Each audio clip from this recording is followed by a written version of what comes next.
For the last 80 years, if you talked about aliens at a party, people had one job: slowly move away from you. You were the crazy guy, the tinfoil guy, the "I saw something near the airport in 1997" guy. People nodded politely, protected the potato salad, and quietly asked someone else to drive you home. But then the timeline got weird. Not funny weird, official weird.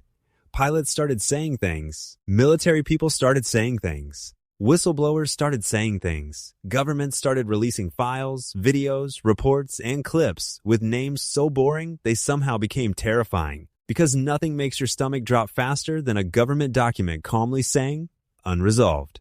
That is the scariest word in bureaucracy. Not alien, not invasion, unresolved. It means a room full of serious adults looked at the footage, drank bad coffee, opened 3 folders, and still said, "Yeah, no idea." And that is where the joke starts sweating. For decades, people asked, why won't they release the UFO files? Then they started releasing UFO files, and somehow everyone was expected to just go to work on Monday. The government basically opened the haunted cabinet, pulled out a stack of sky potatoes, and said, "Please remain calm." And no, the documents do not say, "Congratulations, humanity. Aliens confirmed." Government language is never that generous. It says unidentified, under analysis, insufficient data, further review required, which is the official way of saying, we saw something weird, but nobody wants to be the first person in the meeting to say spaceship.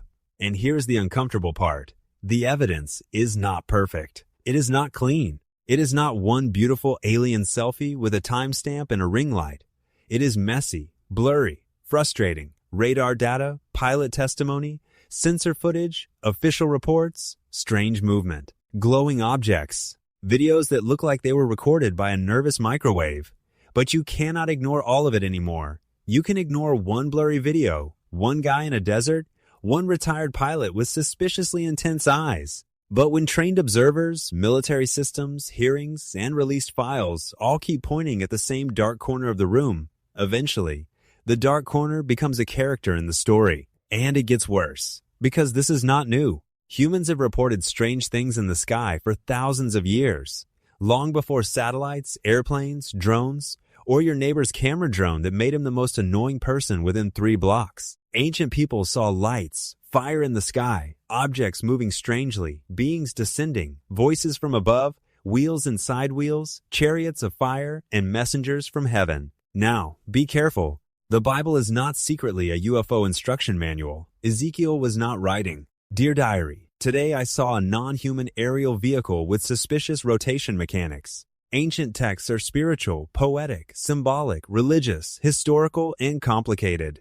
But if someone thousands of years ago saw something advanced, glowing, silent, and impossible, what words would they use? They had no word for drone, no word for spacecraft, no word for alien probe, no word for non-human intelligence, no word for unidentified anomalous phenomenon, because ancient people had dignity and did not speak Pentagon. They had the words they had: fire, wheels, angels, messengers, gods, chariots, heaven. A historian hears that and says, symbolism. A believer hears, divine vision. A skeptic hears, weather. A conspiracy theorist hears it and buys more corkboard. And honestly, nobody gets to be too smug. Because if a silent glowing object appeared above your house tonight, you would not calmly say, "Ah, yes." A culturally mediated aerial anomaly, you would say, "Everybody get inside. The sky is doing something illegal." That is the pattern. Ancient sky stories, religious visions, medieval omens, flying saucers, military radar, pilot testimony, government files, official footage, red orbs, white objects, lights that split, objects that hover, things that move like physics forgot to clock in. Maybe some are balloons, maybe some are drones, maybe some are secret technology, maybe some are weather, maybe some are camera glitches. Fine.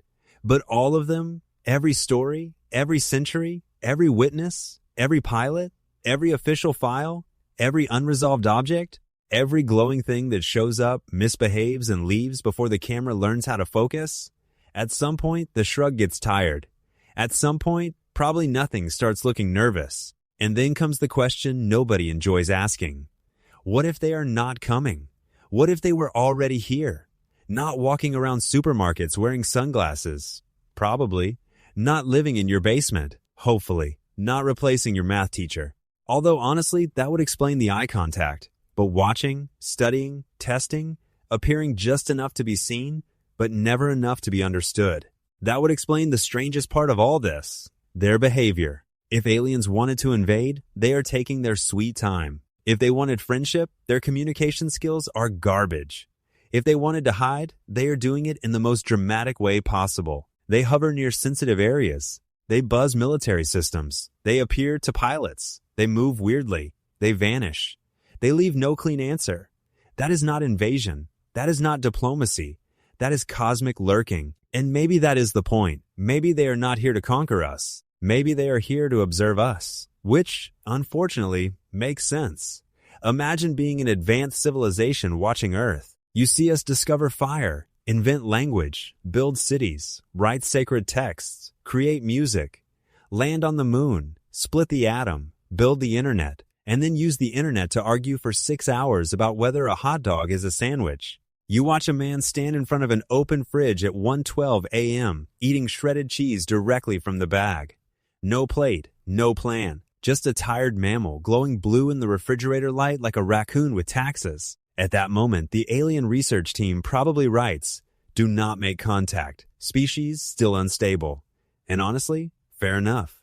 Maybe they are not hiding because they fear our weapons. Maybe they are hiding because they have seen our comment sections.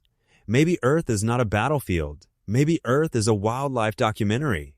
Maybe we are not the dangerous civilization. Maybe we are the weird enclosure. Maybe somewhere above us, an alien child is pointing at humanity and asking, "Why is that one screaming at traffic?" And the alien parent says, "Do not tap the glass." That is the most insulting version of the alien theory. Not that we are alone. Not that we are special. That we are being watched but not contacted because we are not ready. Or worse, because we are entertaining. Earth might be the galaxy's reality show, and we are season 4892.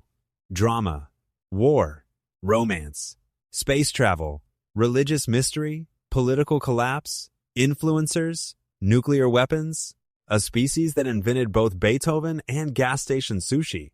Tell me an advanced civilization would not watch that.